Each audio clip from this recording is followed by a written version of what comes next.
जय हिंद दोस्तों, नमस्कार। स्वागत है आपका। आज के इस वीडियो में मैं आप लोगों को अपने सीटेट के स्ट्रेटजी के बारे में बताने वाला हूं कि मेरा सीटेट में 110 नंबर कैसे आया। हालांकि इस पर वीडियो तो पहले ही आ जाना चाहिए था, लेकिन कुछ कारणों से और कुछ व्यस्तता के कारण मैं इस पर वीडियो नहीं ला पाया।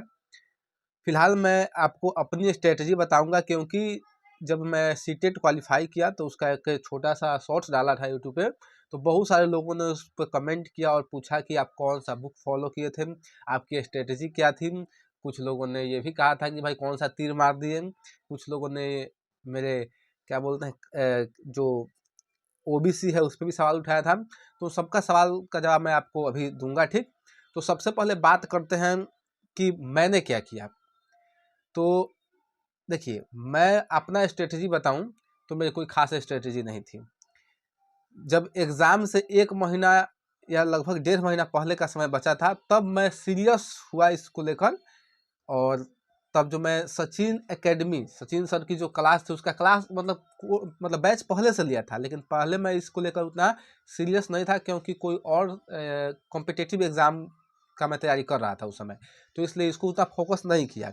लेकिन बाद में जब वो मैंने एग्ज़ाम दे दिया, शायद एसएससी जीडी का एग्ज़ाम था, और जब मैं वो एग्ज़ाम दे दिया उसके बाद मैं इसको लेकर सीरियस हुआ, और फिर उसके बाद मैंने इसकी तैयारी की।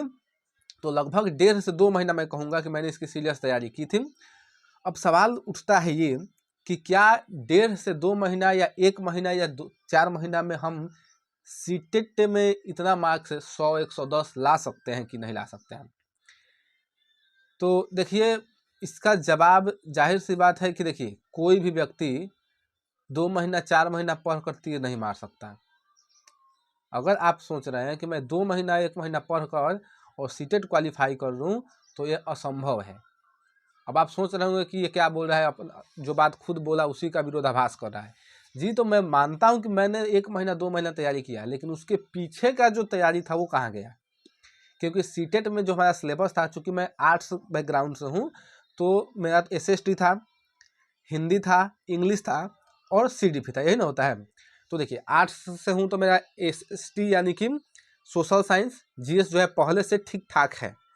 ठीक, उसके बाद इंग्लिश बैकग्राउंड मेरा है, तो इंग्लिश बैकग्राउंड में रहा है तो इंग्लिश भी मेरा ठीक ठाक ही है। हिंदी बैकग्राउंड में मेरा रहा है तो हिंदी भी मेरा ठीक ठाक ही था। बच गया था सीडीपी, तो सीडीपी की मैंने क्लास मन से किया था। ठीक, सीडीपी की क्लास जो था, मैंने पूरे जो 1.5 महीना 1 महीना क्लास किया था, ज़्यादातर फोकस मेरा सीडीपी पे था। और उसमें भी क्वेश्चन जो थे, मेरा ऐसा मानना है कि जो जुलाई वाला एग्ज़ाम हुआ था उसमें क्वेश्चन ठीक था, अच्छा था। और कुछ मतलब जो था क्वेश्चन जो था मेरा लाहा भी था, मैं इसको एक्सेप्ट करता हूँ। और ऐसा मुझे यकीन नहीं था कि मेरा 110 नंबर आएगा। मैं सोचा था कि मुश्किल से अगर मैं पास हो जाऊँ, 90 नंबर तक आ जाए तो काफ़ी है। मेरा इतना ही उम्मीद था और इतना ही की मैं अपेक्षा करता था। लेकिन किस्मत साथ दिया शायद, और हो सकता है मेहनत भी हो, जो पीछे की मेहनत हो, और इसके चलते 110 नंबर आया, जो कि पहला अटेम्प्ट था मेरा। और मैं तो शक में था कि पता ना निकलेगा कि नहीं निकलेगा।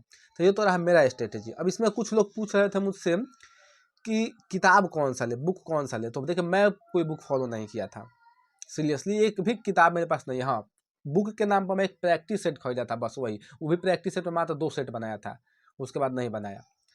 तो मैंने तो किताब नहीं खरीदा। अगर आप भी किताब ना भी पढ़ें तो चल जाएगा, लेकिन हाँ, इसका मतलब ये नहीं कि बिना पढ़े काम चल जाएगा। आप यूट्यूब से आप पढ़ सकते हैं। अगर यूट्यूब से आप और बेहतर पढ़ना चाहें तो क्लास खरीद लीजिए। मैंने तो सचिन एकेडमी यानी कि सचिन सर की क्लास ली थी, और वहीं से मैं पढ़ाई किया था। वहाँ पे सब चीज़ ठीक था, लगभग थोड़ा बहुत मुझे हिंदी ओके ओके लगा, बाकी सब सब्जेक्ट इंग्लिश अच्छा लगा मुझे वहाँ पे, सीडीपी अच्छा लगा। और जो जीएस के पोर्शन में थे, जो एसएसटी में, यानी कि ज्योग्राफी वाले सर बहुत अच्छे थे, और पॉलिटी और जो हिस्ट्री पढ़ाए थे वो भी अच्छे पढ़ाए थे। थोड़ा सा हिंदी ओके ओके लगा, बाकी सब मुझे अच्छा लगा। उसके बावजूद भी अगर आप सक्षम नहीं हैं, ध्यान रखिएगा, अगर आप सक्षम नहीं है कि हाँ 1000-1200 का कोर्स लेकर पढ़ूँ, तो जो जितने भी यूट्यूब पे मैराथन क्लास हैं, वो चाहे सचिन सर का हो या फिर और कोई दूसरे टीचर का हो, दूसरे टीचर का मुझे नहीं पता क्योंकि मैं उनसे नहीं पढ़ा हूँ। ठीक, तो आप वो भी क्लास ले सकते हैं, वो आपके लिए बहुत मतलब फ़ायदेमंद होगा। जो क्लास पेड कोर्सेज में होता है वही सब वहाँ पे भी है, तो वो भी आप कर सकते हैं। यूट्यूब पर बहुत सारा कंटेंट अवेलेबल है। तो मुझे तो नहीं लगता कि कोई स्पेसिफिक किताब पढ़ना ज़रूरी है, लेकिन हाँ, कुछ लोग ऐसे हैं जिनको वीडियो देखना उतना पसंद नहीं है, उनको किताब पढ़ना पसंद है, तो वो अपना किताब ले सकते हैं। और किताब वो सचिन सर का ही किताब है सीडीपी, हालाँकि मैं उस किताब को आज तक देखा तक नहीं हूँ। उसका पीडीएफ मेरे पास था, लेकिन उसको मैं देखा एक बार भी नहीं हूँ। तो देख लीजिए, आप पढ़ने में अगर पढ़ना आपको अच्छा लगता है तो बुक ले लीजिए, अगर वीडियो देखना पसंद है तो आपको यूट्यूब से देख लीजिए या फिर कोर्स ले लीजिए, ये दोनों काम कर सकते हैं। चलिए, तो उम्मीद है आप इस बार दिसंबर वाला जो सीटेट है उसको क्वालिफाई करें और सीटेट का झंझट को समाप्त करें, और बीपीएससी अगर आप बीएड कंप्लीट कर चुके हों तो अगला बीपीएससी फोड़िए और नौकरी लीजिए। पता ना हम लोगों के समय क्या होगा, तो देखा जाए, हम लोग जब बीएड कंप्लीट करेंगे तो उस समय आएगा कि ना बहाली, वो भी देखने वाली बात है। चलिए, बहुत बहुत धन्यवाद आपका। जय हिंद।